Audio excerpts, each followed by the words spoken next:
Tournament fighters, the definitive pick-up-and-play video games. They're fast, they're competitive, and it's a great way to spend some time with your friends. No matter what game you play, the premise is simplicity itself. A collection of crazy characters from all over the world with wildly clashing styles of martial arts get together to pound the ever-loving fudge out of each other until, in the end, there can be only one.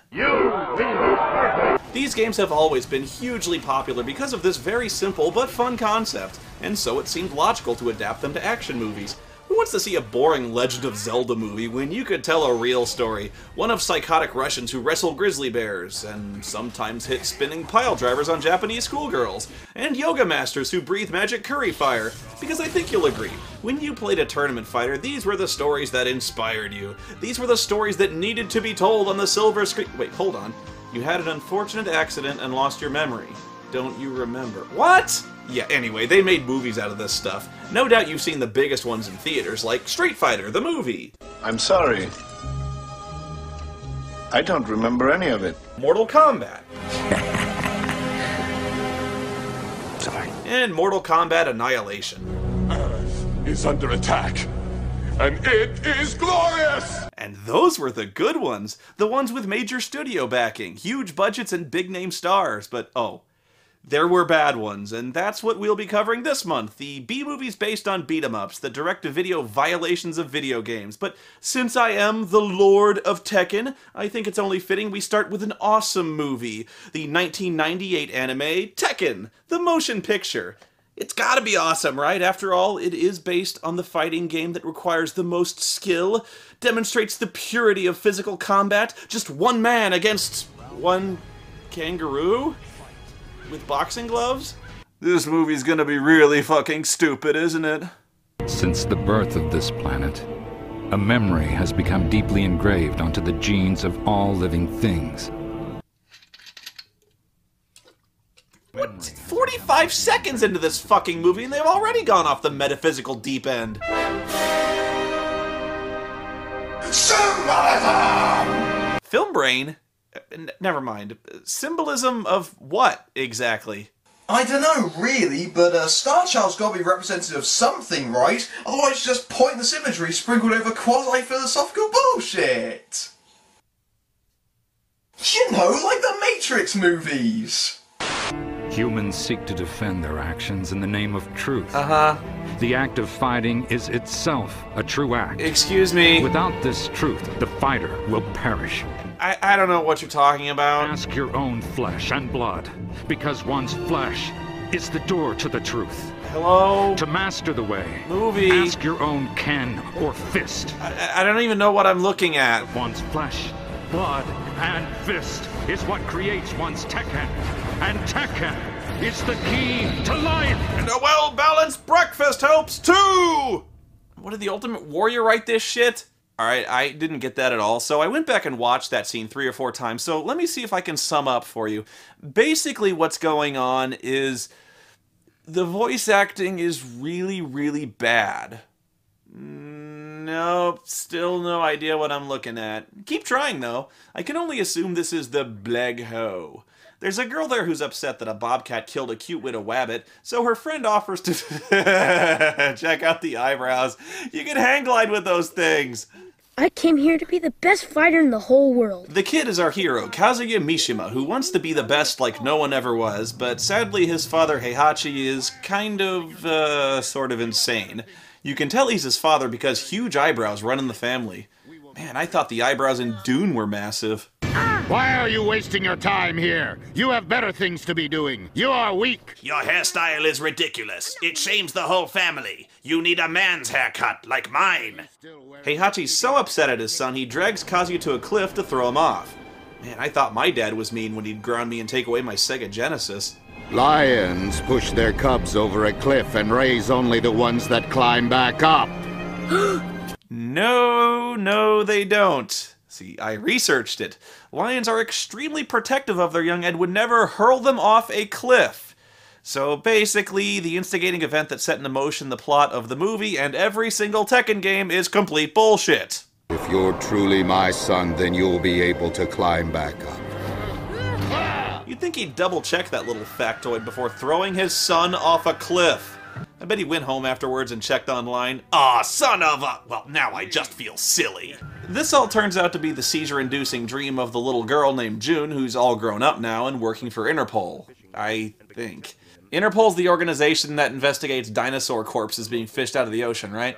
Impossible. These must be wrong. Yes, it would appear so. The gene combination described in that report could not exist in nature, barring an unexpected alien invasion last month. An unexpected alien invasion, as opposed to the alien invasion we have scheduled next month? Those cells must have been man-made. Humaida. That's a multi-gene life form. A multi-gene life form? What? Linkara, did you know about this? Multi-gene? Ugh, how is that even possible? That's disgusting! These perverse mutants need to be destroyed at all costs! Wait a minute. My god. Lions are multi-gene life forms! And so are cats! And dogs! And zebras! My god, they're everywhere! This planet's been overrun! And... What? What? Human beings are multi-gene! No. That's not true! That's impossible! How long have we been infected? We can't be infected! We're still normal! But the people outside! We have to barricade the doors! Why didn't scientists warn us? How long have they known? That's a multi-gene life form. This guy tells June that multi-gene life forms are likely the result of illegal weapons research from a company called the Mishima Conglomerate, which runs 3/4 of the world's military production, but nobody knows really what's going on at Mishima, since their corporate headquarters is built on a remote tropical island. Now, I'm not educated in business management or anything, but wouldn't putting your corporate headquarters out in the middle of nowhere on a remote volcanic island be really expensive? And inconvenient? And stupid? Do the shareholders for this global weapons manufacturer know that the old man is about to blow $1 billion of the company's dollars in prize money, as well as controlling interest in the company on a martial arts tournament? What kind of sense does that make? It's impossible. An army would have trouble getting in. What is this? It's fucking spelled wrong is what it is! Welcome? It's the biggest multinational defense contractor in history, but their graphic design department needs help. So June gets welcome to the martial arts tournament when suddenly...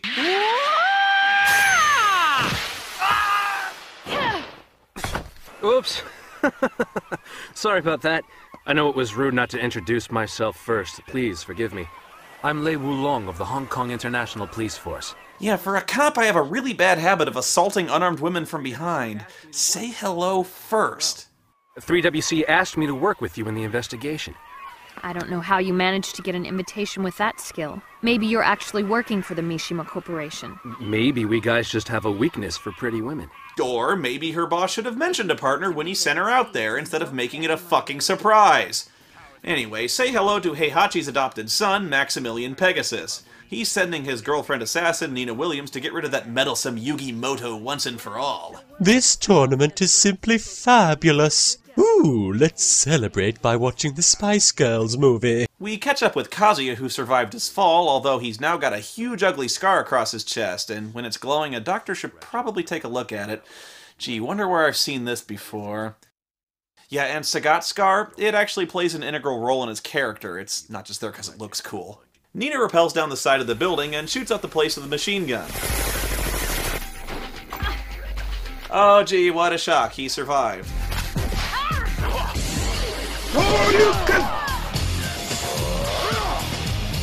Okay, wait a minute. Stabbing westward? What the hell?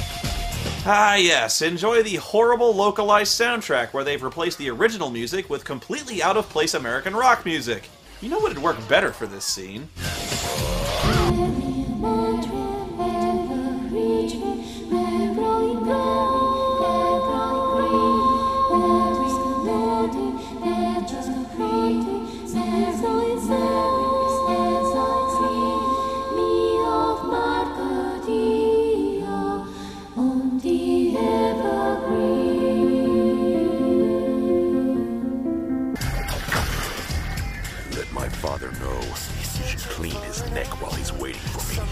He should clean his neck? What in the fuck does that mean? And let my father know. He should wash behind his ears, too.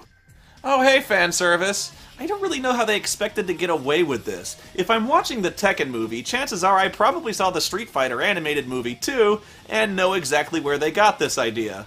But not only did they rip off the gratuitous nudity, they somehow made it even more gratuitous by not even connecting